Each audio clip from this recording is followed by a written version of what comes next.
Bonjour à tout le monde et bienvenue encore. Nous continuons à partager sur notre sujet que nous avons intitulé Mourir à soi pour manifester la vie de Jésus.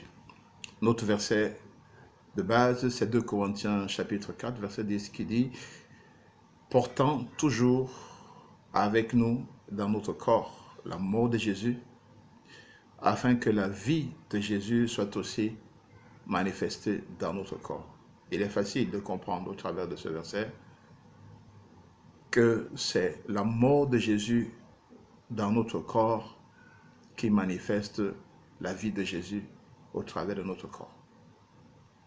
Toute la question demeure de savoir qu'est-ce que c'est la mort de Jésus et comment l'apporter. Mais cela, nous le verrons un peu plus tard. Pour aujourd'hui, je voudrais qu'il soit bien entendu par chacun que cette importante vérité que la vie chrétienne se passe en deux temps dans notre vie. Le premier temps, la première phase, c'est la phase de la nouvelle naissance où nous acceptons Jésus-Christ comme Seigneur et Sauveur après avoir entendu le message de l'Évangile et nous naissons de nouveau par l'œuvre du Saint-Esprit. Nous savons que l'être humain est composé de trois parties, l'esprit, l'âme et le corps. À la nouvelle naissance, c'est notre esprit qui naît de nouveau.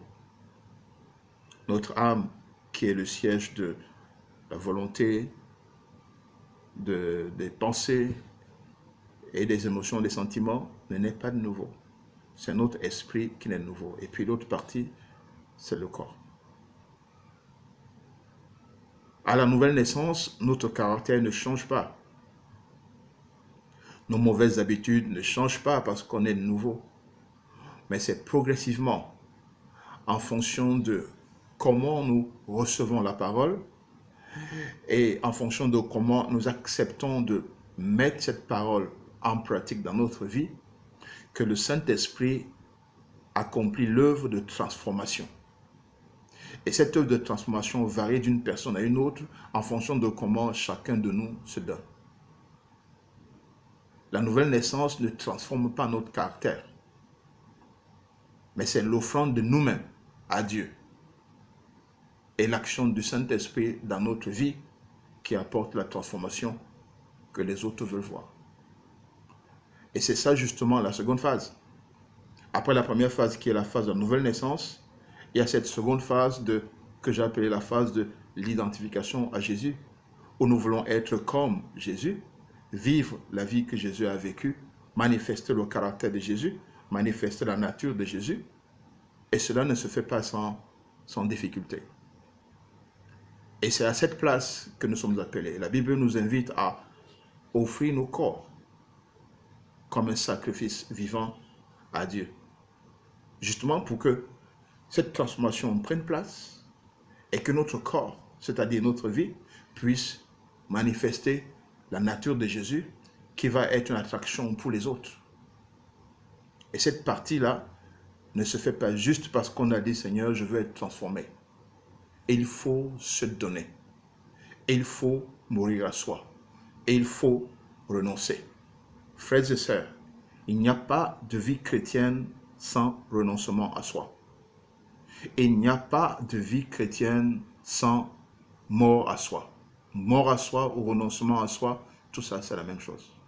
Mais il n'y aura jamais de vie chrétienne sans renoncement à toi. Et le chrétien qui ne veut pas renoncer à lui-même pour Jésus-Christ va avoir une vie minable, va avoir une vie de défaite, va avoir une vie qui sera centrée sur la recherche des choses terrestres.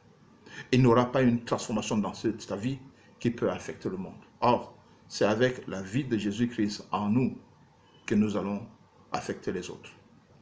Donc nous n'avons pas le choix. Après avoir accepté Jésus dans notre vie, maintenant nous devons nous livrer à lui volontairement pour être transformés. Nous devons nous dépouiller pour être transformés et qu'à la place, on puisse être revêtu de la nature de Dieu par laquelle nous influençons le monde. Je voudrais insister en disant que cette transformation n'est pas charnelle. Le dépouillement n'est pas charnel. Ce n'est pas parce que je vais décider que je me sépare de telle chose que pour autant, je me serais séparé de cette chose. C'est une chose qui se passe dans l'esprit. C'est une chose spirituelle.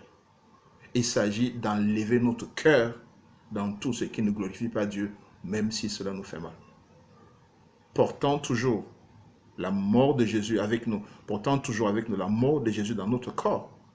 Et pour que notre corps puisse manifester aussi la vie de Jésus, qu'est-ce que c'est cette mort et comment est-ce qu'on la porte?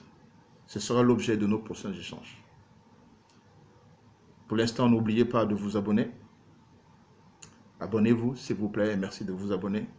Et surtout, partagez avec d'autres frères pour que nous ayons ensemble une belle plateforme d'éducation et que beaucoup soient édifiés.